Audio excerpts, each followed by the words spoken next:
전도가족 여러분, 안녕하세요. 행복한 아침입니다. 어제로써 예바시 90일 도전은 공식적으로 다 마쳐지게 되었지만 오늘 마지막으로 여러분들과 인사하고 이 긴 대장정을 마무리하기 위해서 에필로그 영상으로 여러분들과 마지막 예바시 가정 예배를 드리려고 합니다. 여러분, 지난 90일 동안 함께 예배해줘서 정말 고맙고요. 이제 예바시 영상은 마무리되지만 각 가정마다 나름의 방법으로 아름다운 예배의 제단이 계속해서 이어지기를 목사님 간절히 기도하겠습니다. 그럼 우리 다 같이 묵상 기도하고 마지막 예바시 예배 시작하도록 하겠습니다.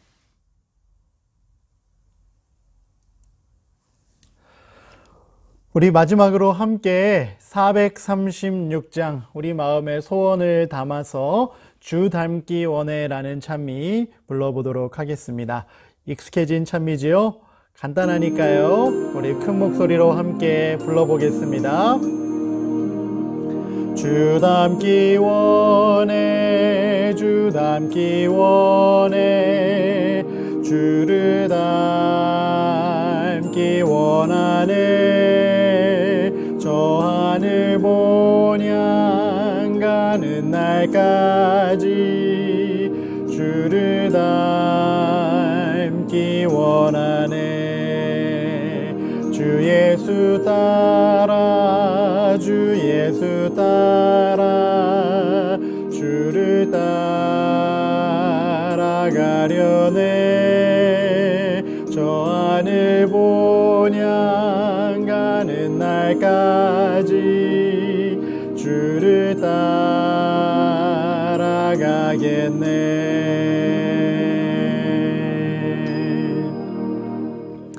매우 간단한 찬미지만 우리의 마음의 소원이 될 수 있기를 목사님이 간절히 바라요. 주 닮기 원해, 주 닮기 원해, 주를 닮기 원하네. 그리고 주 예수 따라, 주 예수 따라, 주를 따라가려네. 예수님 다시 만날 때까지 예수님 닮아가면서, 예수님 따라가면서 그 일을 하기 위하여 날마다 예수님 바라보면서 살아가는 천성의 모든 예바시 가족들 될 수 있기를 이 아침 목사님 간절히 기도하겠습니다. 지난 7월 1일 수요일에 우리가 처음으로 예바시 가정예배를 시작했어요. 6월 말에 우리 함께 가정예배 드려보면 어떨까요? 라고 도전을 제시한 후에 여러 가족들이 함께 가정의 재단을 쌓으면서 90일이라는 시간을 함께 보냈어요. 정확히 몇 명의 어린이들이 이 90일간의 도전에 끝까지 참여했을지는 이제 목사님이 그 말씀재단 표를 받아보면 알겠지만 아무튼 이렇게 긴 시간 함께 해준 여러분들이 있었기 때문에 목사님도 용기를 얻고 90일이라는 긴 시간 동안 또 말씀을 나눌 수 있었던 것 같습니다. 여러분 90일 동안 말씀을 나누고 또 찬양을 하고 가족이 함께 모여서 예배드리면서 행복한 추억 만들었나요? 때로는 아침에 일어나서 예배드리는 게 힘들었던 친구들이 있을 수도 있었을 거예요. 또 부모님들 중에서도 그 90일이라는 시간을 하루도 빠짐없이 아이들과 함께 예배하기 위해서 노력하느라 고생하신 분들도 계셨을 거예요. 힘들었겠지만 도전이라는 것은 그 목표를 달성하면 뿌듯한 마음이 있고 행복과 기쁨이 있게 마련인데 우리 90일간 함께 했던 도전 잘 마무리했을 때 여러분들 마음 가운데 그런 만족과 행복과 기쁨이 좀 있었나요? 그랬기를 목사님 간절히 기도합니다. 가족이 함께 모여서 기도하고 말씀을 펴고 찬양하면서 예수님 바라보며 살아가는 것은 정말 중요한 일이라고 목사님이 여러 차례 강조했지요. 그래서 목사님이 바라기는 아까 서두에도 이야기했지만 예바시 영상은 끝나지만 각 가정의 나름대로의 방법으로 계속해서 이 말씀의 제단이 하나님께 올려질 수 있으면 좋겠어요. 지난 90일 동안 여러분들과 함께 나눴던 예배의 모습은 목사님이 매일 아침 민혁이와 사모님과 함께 예배를 드리고 있는 방식이기도 해요. 이 방식만이 가정예배의 유일한 방식이다라고 목사님은 생각하지 않아요. 각기 다른 모습으로 드려질 수 있지만 중요한 것은 하나님을 위한 시간을 가족이 함께 만드는 거예요. 그 자리에 말씀이 있었으면 좋겠고요. 그 자리에 예수님과 함께하는 행복한 추억이 있을 수 있으면 정말 좋겠어요. 그렇게 해서 여러분들이 중학생이 되고 고등학생이 되고 성인이 되어서도, 그리고 언젠가 여러분들의 가정을 꾸리게 되었을 때에도 어렸을 때 엄마 아빠와 함께했던 그 가정 예배의 아름다운 추억이 여러분들로 하여금 여러분들의 가족과 함께 가정 예배를 이어갈 수 있는 그런 행복한 동력, 추억의 기록이 될 수 있게 되기 바라요. 목사님이 어릴 때 그런 경험을 부모님과 함께 했었거든요. 아무쪼록 함께 해준 여러분들께 다시 한번 감사의 인사를 전합니다. 이제 마지막으로 목사님이 여러분들과 나누고 싶은 사도행전의 말씀을 여러분들에게 선물로 주고 공식적인 예배의 영상을 마무리하려고 합니다. 여러분들이 90일 동안 사도행전의 말씀을 1장부터 28장까지 하나도 빠짐없이 함께 다 읽어봤어요. 물론 세부적인 내용이 조금 빠진 것들도 있긴 하겠지만 큰 맥락 속에서 예수님께서 하늘로 승천하신 이후에 예수님의 제자들이, 사도된 제자들이 어떻게 복음을 땅끝까지 전하기 위해 최선의 노력을 다했는지에 대한 기록이 바로 이 사도행전이라는 책에 기록된 내용이었던 거예요. 영어로는 Acts, 행동하는 제자들의 이야기가 기록되어 있었던 거예요. 그리고 후반부에 들어서는 예수님의 제자들, 사도 중에서 가장 위대한 선교사로 기록되어 있는 바울이라는 사람의 선교 여정을 함께 따라가 보면서 우리도 우리가 있는 삶의 현장에서 그렇게 복음을 삶을 통해 전하는 사람들이 되자라고 결심하는 시간 가졌잖아요. 오늘 마지막으로요, 목사님이 여러분들에게 목사님이 가장 좋아하는 사도행전의 말씀 한두 구절 나누려고 해요. 여러분, 바울의 3차 선교 여행이 어떻게 마무리되었는지 잘 기억하고 있지요? 바울이 다시 갈라디아와 부르기아 지역을 다니고 또 이 복음을 전했던 곳들을 둘러보고 마지막으로 이제 예루살렘으로 돌아오기 전에 이 밀레도라는 지역에서 자신이 3년 동안 눈물로 목양했던 에베소 교회 성도들을 불러다가 마지막 고별 인사를 하는 장면 함께 살펴본 것 기억하고 있을 거예요. 그 말씀을 여러분들과 나누는 중에 목사님이 설명하지 못한 성경 구절, 목사님이 가장 사랑하고 또 목사님 목회의 주제 성경절로 삼고 있는 그 말씀 여러분들에게 오늘 아침 선물해 주고 싶은데요. 사도행전 20장 24절에 기록되어 있는 말씀이에요. 우리 다 같이 큰 목소리로 한번 읽어볼까요? 시작. 내가 달려갈 길과 주 예수께 받은 사명, 곧 하나님의 은혜의 복음을 증언하는 일을 마치려 하면은 나의 생명조차 조금도 귀한 것으로 여기지 아니하노라. 아멘. 여러분, 이 말씀이 어떤 배경 속에서 나누어지게 된 것인지 기억하고 있지요? 이제 3차 선교 여행을 마치고 사도 바울 선생님이 예루살렘으로 돌아가면서 이제 예루살렘에 돌아가면 자신의 목숨이 그곳에 있는 많은 원수들로 하여금 빼앗길 것을 예측하고 에베소 교회의 성도들을 다시는 만나지도 못할 수 있겠다라는 마음을 가지고 마지막으로 그 성도들에게 전한 자기 사역의 고백적인 말씀, 그리고 부탁의 말씀이었던 거예요. 사도 바울이 이야기하지요. 하나님께서 나에게 맡겨주신 그 사명, 하나님의 은혜의 복음, 예수님을 전하는 일에는 내 생명조차 아끼지 않겠노라. 내가 예루살렘으로 지금 가서 죽는다 할지라도 내 목숨을 아끼지 않겠노라 라고 고백하고 있는 모습이에요. 목사님도 그런 사람 되고 싶거든요.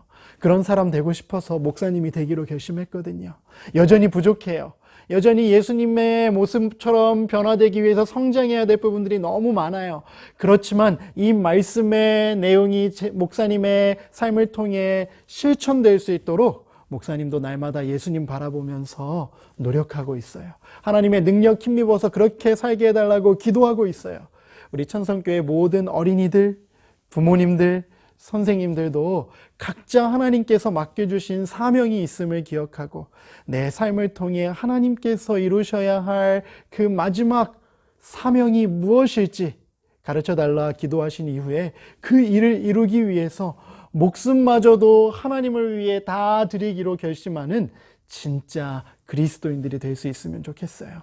우리가 우리의 소중한 것을 하나님께 드릴 때 하나님은 훨씬 더 좋은 것으로 우리에게 보상해 주신다는 것 여러분 믿고 있지요?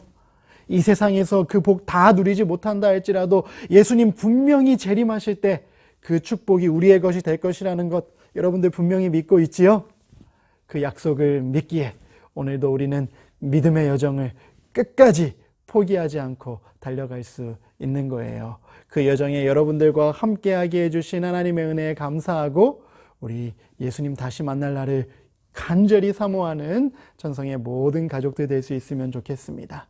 이제 예바시 예배를 마치면서 여러분들에게 부탁하고 싶은 말씀 마지막으로 나누고 정리하도록 할게요. 사도행전 20장 24절의 말씀이에요. 읽어볼까요? 시작. 이제 나는 하나님과 하나님의 은혜의 말씀에 여러분을 맡깁니다. 목사님이 영상을 더 이상 제공하지 않더라도 여러분들 스스로 하나님과 하나님의 말씀을, 은혜의 말씀을 날마다 섭취해서 하나님께서 허락하시는 축복 마음껏 누릴 수 있게 되기 바라요. 왜냐하면 그 말씀은 여러분을 능히 세울 수 있고 모든 거룩한 백성들과 함께 기업을 받을 수 있는 말씀입니다 라고 기록되어 있기 때문이에요. 말씀에 따라 순종하면요 하나님의 나라를 기업으로 받을 수 있대요. 구원의 길을 발견할 수 있대요. 여러분 하나님의 말씀 날마다 묵상하며 살아야 할까요? 하나님의 은혜 가운데 날마다 살아야 할까요? 그렇게 꼭 해주기 바라요. 사도 바울 선생님께서 에베소 교회 성도들에게 부탁했던 것처럼 목사님도 여러분 모두에게 마지막으로 간절히 부탁할게요. 그렇게 약속 지켜줄 수 있겠지요? 더 이상 스티커 붙이지 않아도 엄마 아빠와 함께 행복한 예배의 시간 가질 수 있겠지요? 우리 부모님들, 우리 아이들을 위한 가장 소중한 투자가 무엇인지 알고 계시지요?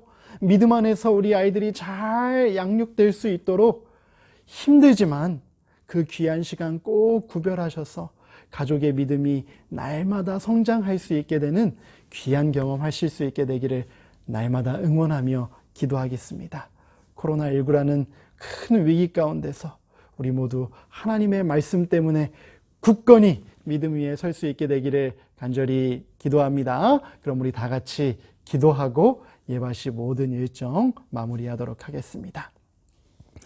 하늘에 계신 하나님 아버지, 지난 90일 동안 우리 함께 말씀으로 예배하며 행복한 추억 만들게 해주셔서 감사합니다. 여러 부족함이 있었겠지만 그래도 함께 할 수 있는 믿음의 가족들이 있어서 감사했습니다. 이제 예바시 영상은 끝나게 되지만 각자의 환경에서 우리 가족의 나름의 방법으로 하나님과 만나는 시간 갖게 도와주시고 또 예수님 바라보면서 하늘나라까지 끝까지 다 함께 들어가는 전성의 모든 가족들 될 수 있게 도와주세요. 하나님께서 그럴 수 있는 힘과 능력과 믿음 주시기를 간절히 바라며 예수님의 이름으로 간절히 기도합니다. 아멘.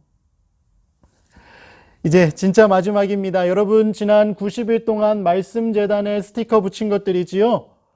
오늘 그 말씀재단 스티커를 들고 사진을 찍어서 목사님에게 단톡방 말고요 개인 카톡으로 보내줄 수 있으면 좋겠어요. 그 말씀재단 표를 클로즈업해서 한 번 더 사진 찍어서 2장의 사진을 같이 보내주면 좋겠어요. 들고 있는 사진 하나, 그리고 말씀재단 표 사진만 하나, 이렇게 2장의 사진을 목사님 개인톡으로 부모님을 통해서 오늘 중으로 보내줘야 목사님이 확인하고 코로나가 끝나게 되고 교회에 다시 모이게 될 때 여러분들을 위한 특별한 선물을 준비해서 제공할 수 있도록 하겠습니다. 이렇게 13주차 화요일 예배까지 마무리하게 됐습니다. 내일부터는 추석 명절이지요.